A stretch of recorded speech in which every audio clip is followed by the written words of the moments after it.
Hi everyone, welcome back to my YouTube channel Honestly Aarti. I hope you all are doing really well. तो आज का ये vlog start किया है मैंने शाम 6 बजे से। चाय पीकर सबका हो चुका है और अभी मैं किचन समेट रही हूँ क्योंकि आगे का काम करने के लिए मुझे किचन थोड़ा सा क्लीन करना पड़ता है। किचन छोटा होने की वजह से जैसे जैसे किचन में चीज़ें जमा हो जाती है वैसे वैसे किचन की जो चीज़ें हैं वो खाली भी करनी पड़ती है ताकि दूसरे काम के लिए मेरे पास जगह बन जाए। तो इसी तरह से मैंने चाय के बर्तन और कप्स जो है वो क्लियर कर लिए हैं किचन से, और किचन साफ़ करके एक बार दोबारा से मैं लग जाऊंगी खाना बनाने के लिए। तो जैसे जैसे मेरा एक एक काम ख़त्म होता है मुझे बार बार किचन क्लीन करना पड़ता है, या आप कह लीजिए कि साफ़ करना पड़ जाता है।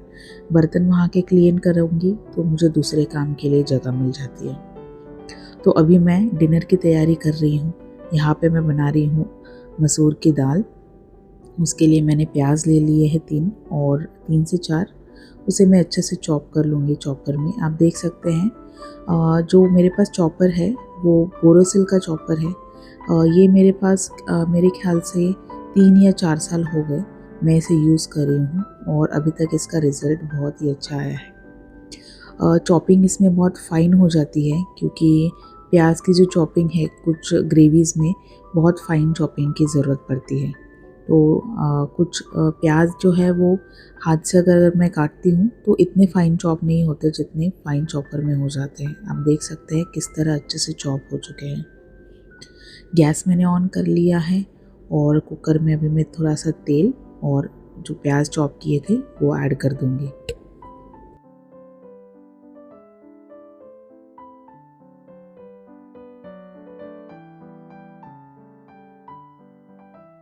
जब तक कि प्याज वहाँ पे भुन रहे हैं, अच्छे से गोल्डन ब्राउन हो जाएंगे, तब तक मैं यहाँ पर टमाटर भी चॉप कर लेती हूँ। इस चॉपर में अच्छी खासी क्वांटिटी में चीज़ें जो है वो चॉप हो जाती है। सो अगर ज़्यादा मेहमान भी आए या गेस्ट भी आए तो भी आप उसमें चॉपिंग अच्छी तरह से कर सकते हैं। तो देखिए प्याज अच्छी तरह से भुन चुका है, गोल्डन ब्राउन अच्छी तरह से हो चुका है।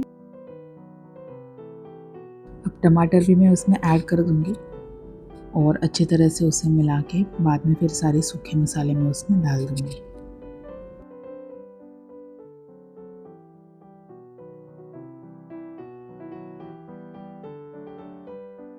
सूखे मसालों में मैं हमेशा जो कॉमन मसाले होते हैं जैसे लाल मिर्ची पाउडर, हल्दी, धनिया पाउडर, जीरा पाउडर, किचन किंग मसाला, चिकन मसाला, ये सारे जो मसाले हैं ये मेरे हर एक ग्रेवी में कॉमन मसाले यही मैं यूज़ करती हूँ। और एक मसाला है जो मोस्टली जैसे चिकन का ग्रेवी हो गया या फिर मटन ग्रेवी हो गया, फ़िश ग्रेवी हुआ, ये सारी चीज़ों के लिए और एक घर का मसाला है वो मैं यूज़ करती हूँ। वो अलग से हम 1 साल का बना के रख देते हैं, तो उसकी रेसिपी मैं किसी और ब्लॉग में आपके साथ शेयर करूँगी।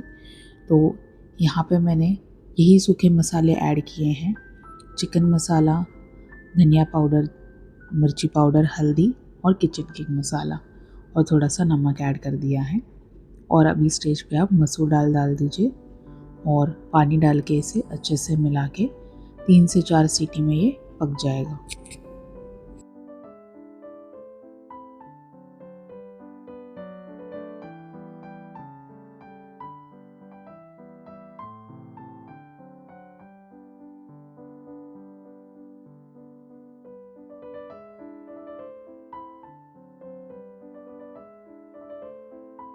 तो अभी एक काम हो चुका है, दाल बनने के लिए रख दी है, साथ ही साथ में अभी दूसरे काम के लिए लगना है। तो किचन साफ़ करना पड़ेगा उससे पहले। और हमेशा की मेरी ये आदत है कि किचन बड़ा हो या छोटा, अगर आपका एक काम ख़त्म हो जाता है तो उससे रिलेटेड जितने भी आपके बर्तन हैं या जितने भी आपको वॉश करके रख सकते हैं आप, तुरंत के तुरंत आप उसे वॉश करके रख दीजिए ताकि ज़्यादा बर्तन ना निकले। तो अभी बनाने वाली हूँ मैं रोटी। सुबह का आटा कुछ बचा हुआ था चपाती का, तो वही मैं अभी इस्तेमाल कर रही हूँ। कुकर मैंने रख दिया है दूसरे गैस पे, और अभी कर लेती हूँ चपाती बनाने की तैयारी।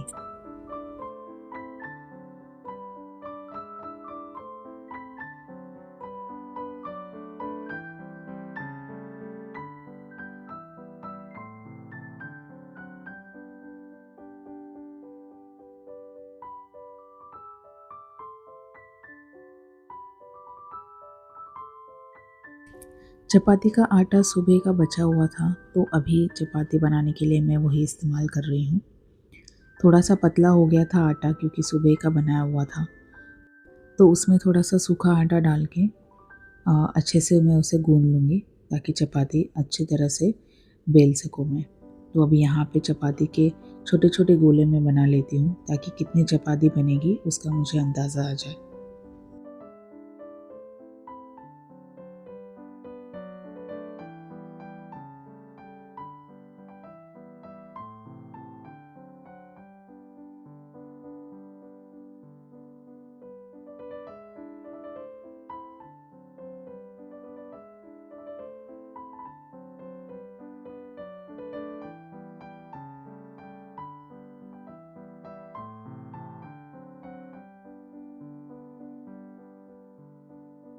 चपाती का आटा जब अगर थोड़ा बच जाता है, थोड़े समय के बाद हम यूज़ करते हैं सुबह का शाम को या रात का सुबह को, तो आटा पतला हो जाता है।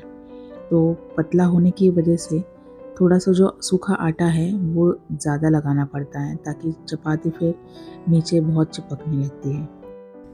ज़्यादा भी सूखा आटा लगाएंगे तो चपाती नरम नहीं बनती है। तो मैं ज़्यादा से ज़्यादा यही कोशिश करती हूँ कि उतना ही आटा गूँधूँ जितना ज़रूरत है। बट कभी-कभी हो जाता है आटा ज़्यादा बन जाता है, तो फिर इस तरह से दिक्कत आ जाती है। बट फिर भी सूखा आटा लगाकर चपाती मैं बेल रही हूँ, इसके लिए थोड़ी बहुत अच्छी चपाती बन रही है।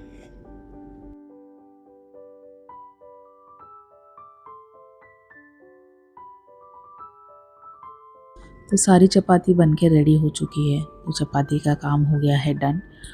अब करते हैं किचन की सफाई फिर से, ताकि कुछ और काम करने के लिए किचन वापस से क्लीन रहे, क्योंकि किचन क्लीन रहता है तो दूसरा काम करने के लिए भी आसानी हो जाती है। अगर दूसरा काम करने से पहले अगर किचन साफ़ नहीं है तो पहले किचन साफ़ करके फिर आपको दूसरे काम में हाथ लगाना पड़ता है। तो इट्स बेटर कि आप जैसे जैसे आपका काम ख़त्म हो वैसे वैसे ही आप किचन की साफ़ सफाई तुरंत की तुरंत ही कर दें। और अभी चावल भी मैं चढ़ा रही हूँ। चावल ज़्यादा कोई नहीं खाता है घर में, सिर्फ मेरे हस्बैंड और मेरे डैडी ही खाते हैं, तो उनके हिसाब से मैं सिर्फ 1 कटोरी चावल बना रही हूँ।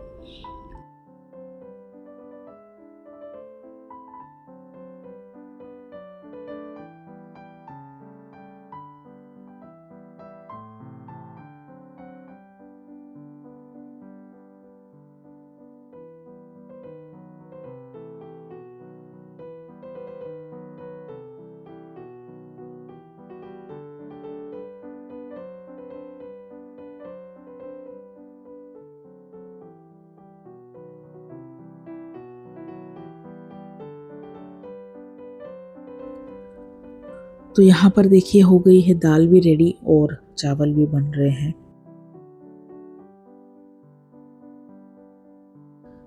थोड़ी देर में हस्बैंड भी आ गए थे ऑफिस से, और आते वक्त उन्होंने कुछ सब्जियां लेकर आए हैं, तो वही मैं अभी चेक कर रही हूँ कि क्या क्या है, और साथ ही साथ में एक बार सबका खाना हो जाए या फिर जब मैं फ्री हो जाऊँ तो मैं इसे साफ़ करके तुरंत ही फ्रिज में रख दूँगी।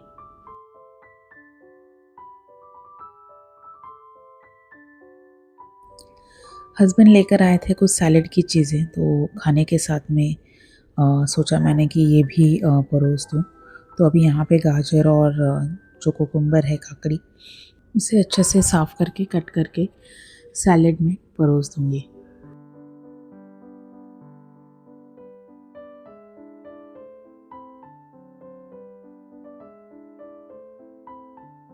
सैलेड तो रोज़ नहीं होता खाने में। खाने में ज़्यादातर हमारे यहाँ पर प्याज ही खाया जाता है। बट आज कुछ एडिशनल चीज़ें आ गई थी, तो ये चीज़ें ऐड हो गई खाने के साथ में। तो प्याज, गाजर और ककड़ी ये सैलेड में आज मैं परोसूँगी खाने में।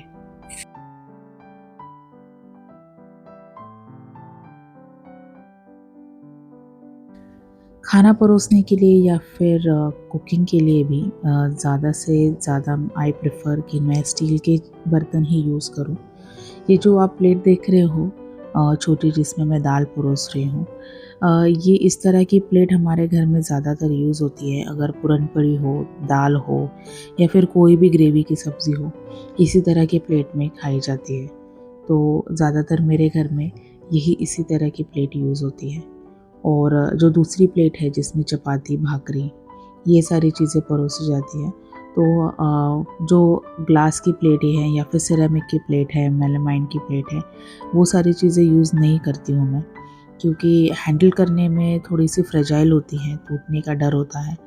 तो स्टील की चीज़ें ही या स्टील की प्लेट्स ही मैं ज़्यादातर यूज़ करती हूँ।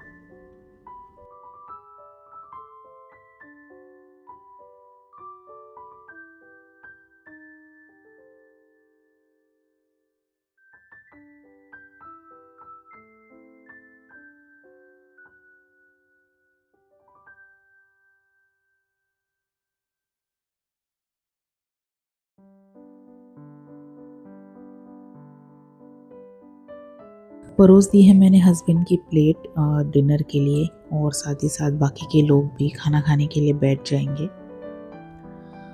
मैं हो जाती हूँ तब तक फ्रेश, क्योंकि किचन में आजकल गर्मी बहुत ज़्यादा बढ़ गई है, तो बहुत ही डिफ़िकल्ट होता है किचन में खड़े रह के काम करना।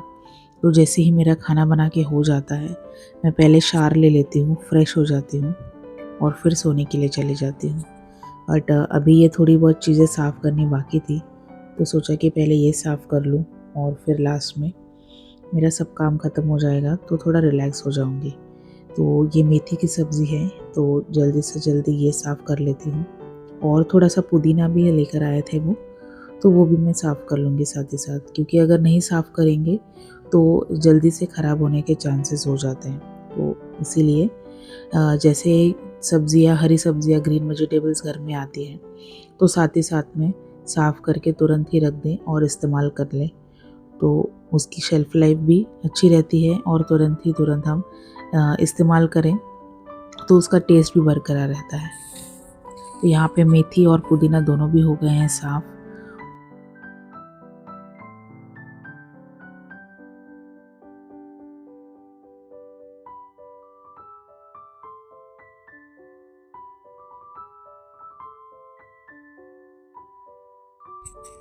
हरी सब्जियाँ या फिर पुदीना, धनिया, कोई भी पालक, मेथी जो भी घर में मेरे आता है, अगर साफ़ किया जाता है, अभी तुरंत की तुरंत इस्तेमाल नहीं करना है, तो पेपर में इस तरह से मैं रैप करके रख देती हूँ, ताकि जल्दी से ख़राब नहीं होती चीज़ें।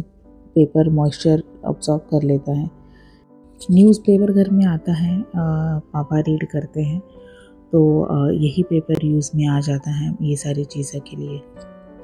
तो इसी के साथ करते हैं आज का ब्लॉग एंड। आई होप कि आपको ये ब्लॉग अच्छा लगा होगा। मेरे चैनल को आप ज़रूर लाइक कीजिए, शेयर कीजिए, कमेंट कीजिए, सब्सक्राइब कीजिए और बेल आइकन को दबाना ना भूलिए। तब तक take care and bye bye.